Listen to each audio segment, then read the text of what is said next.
wherever I may roam. 1, 2, 1, 2, 3, 4.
That was Wherever I May Roam by Metallica, and that's it played as you'll find it in the Rockschool Hot Rock Grade 3 book.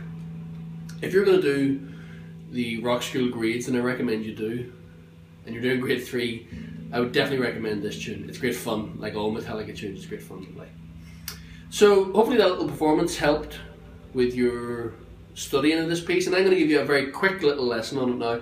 Again, like all these little videos, it's not meant to be a thorough going over. You need to do that with your teacher, but just a few of the little trouble spots I found for most people, we can talk about them and hopefully they'll help. At the very beginning, this dotted feel is something you need to get right. If you're just reading off the tabs and not paying attention to the rhythm, a lot of people seem to just play, like with the clean channel for this. You gotta get this dotted feel right. It's 1, 2 and 3 and 4. 1, 2 and 3 and 4. 1, 2 and 3 and 4. 3 again and 1, 2 and 3 and 4. 1, 2 and 3 and 4. 1, 2 and 3 and 4. 1, 2, 3, 4. 1, 2. So yeah, what I was doing there was that at the very end there you have a full bar of 4, then 1, 2, then a power chord. Probably because it's more comfortable, I'm using fingers 1 and 4. I suppose the correct way to do it would be 1 and 3. I just naturally find myself doing 1 and 4. And just raise up chromatically.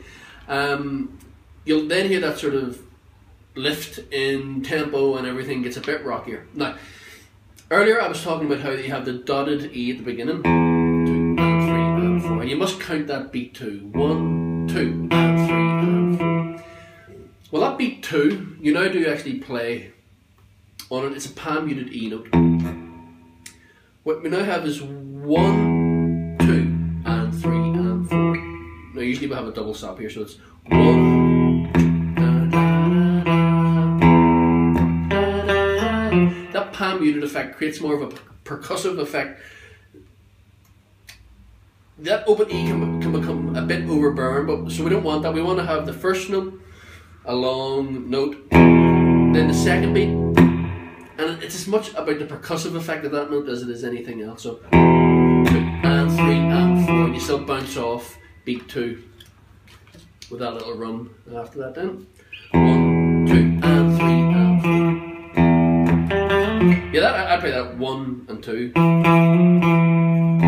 go back to 5th position, use finger 1, slide it up to 7, and then put finger 2 on 8. That's everyone does that differently, but that's the way I do it. It certainly seems to work.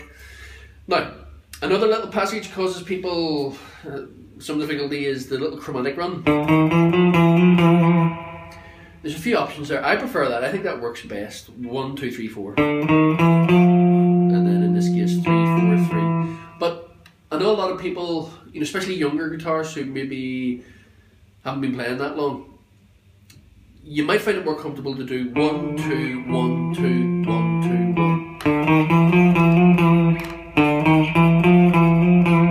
1. Keeps it all in your strong 2 fingers, but then it involves a position shift, of course, doesn't it? You know, if you use all 4 fingers,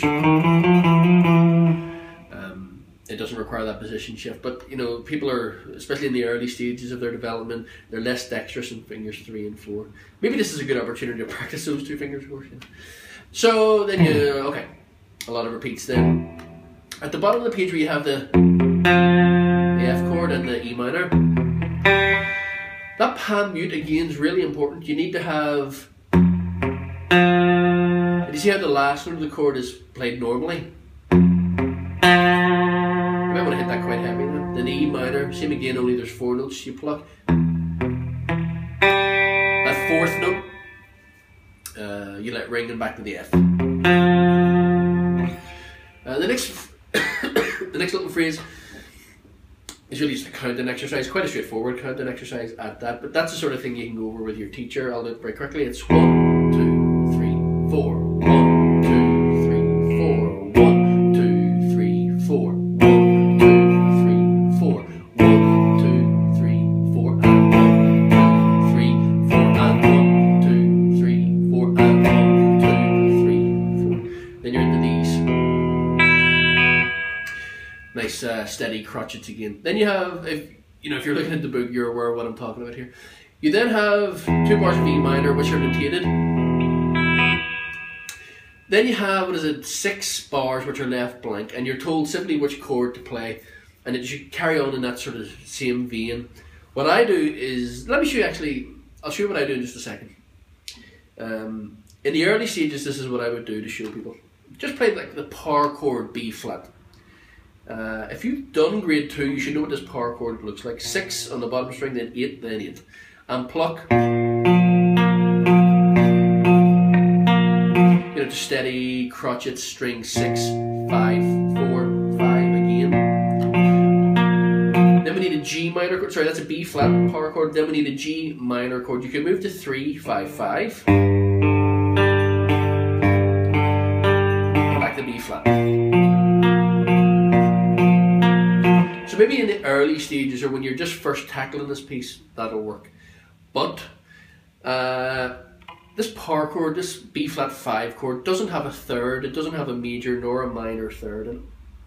But you go for B flat major, which I suppose works fine, to G minor. But if you do that simply by moving down horizontally to 3rd position, you're not highlighting the fact that we've moved to a minor chord. That's why it doesn't sound so hot.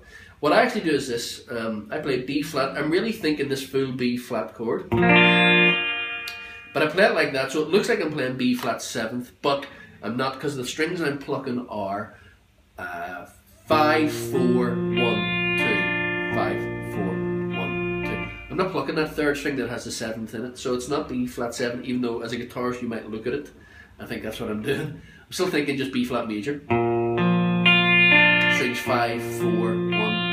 Then when I go to G minor, I play a full bar of the 3rd fret and then place on the 5th fret on strings 5 and 4 to create a G minor chord. When I get that G minor chord, I pluck strings 6, 5, 2, 3. Then that B flat on the 3rd string, the minor third of the chord can be heard, and then you are highlighting the fact that you've moved to a minor chord at that point, which sounds a lot stronger. Then you return to B flat, but I don't go back to my initial B flat. I go here and I pluck simply string 6, 5, 4, 3. That's fret 6, 8, 8, 7.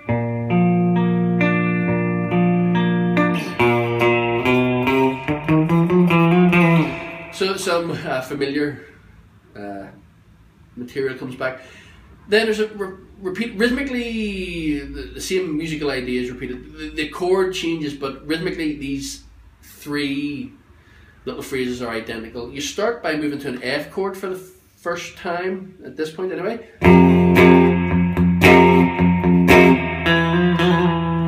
Then an E, B flat.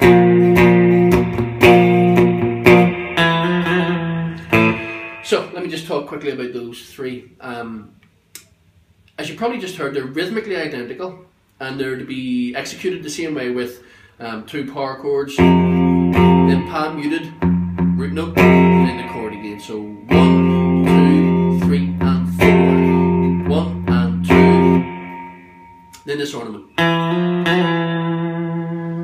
What I do is simply 2nd fret, hammer on 3rd fret with fingers 1 and 2. Now they're two straight quavers, so you can't play like a lot of people will do. I'll play that bar for you. It's 1 and 2, 3 and.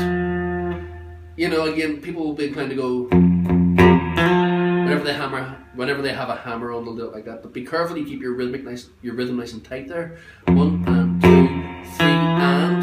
Then it'll be before you have a trill, and I simply go fingers 1 2 1. That's frets 2 3 2. Now I keep that identical every time I play it. Then you go to E.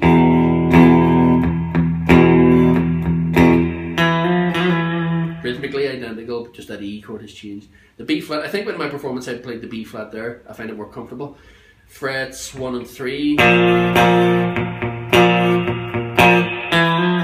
Though it's notated here, 6 and 8 on the bottom 2 strings. It creates a bigger jump, but whatever suits you there. Very straightforward after that. Then a return of the opening phrase. You do need to count very carefully. I have a funny feeling when I look back at my performance I may have got it a wee shade late. But you need to count really carefully here. I mean, these are the easiest 4 bars in the whole tune, but you have to be very careful when your entry comes back in. You have 1, 2, 3, 4, 1, 2, 3, 4, 1, 2, 3, 4, 1, 2, 3, 4. Seems very straightforward, but there's something going on in the backing track which is kind of off-putting, so you need to be counting really clearly there. Maybe don't pay so much attention to the backing track at that point, just be counting like crazy and make sure you get your entry right. And then there's no new material after that, you've seen it all before. So again, if you're studying for your Rockschool Grade 3, I'd really recommend you use the Hot Rock books. And I'd really recommend you play this Metallica tune wherever I may roam. It's great fun, like all the Metallica tunes that are in the series of books. I'm also running a summer school here in July and August. Last week of July and the last week in August. It's a summer school aimed for teens or secondary school age kids, roughly 11 to 18. And we're going to learn an entire Rockschool grade in 1 week. 2 hours a day, Monday to Friday. I did it last year and it was great for a lot of kids. Actually learning at that really rather intense, fast-paced way was very beneficial for them actually. I was really pleasantly surprised with how it worked. So I'm going to run a grade 1 class, a grade 2 class and a grade 3 class. After grade 3 I don't know if it would really work. It's a bit trickier by that point. So I'm going to put a link below this video that'll take you straight to the page on my website that'll tell you all about this summer school if you or if anybody you know might be interested in it. So hope to see you soon. All the best.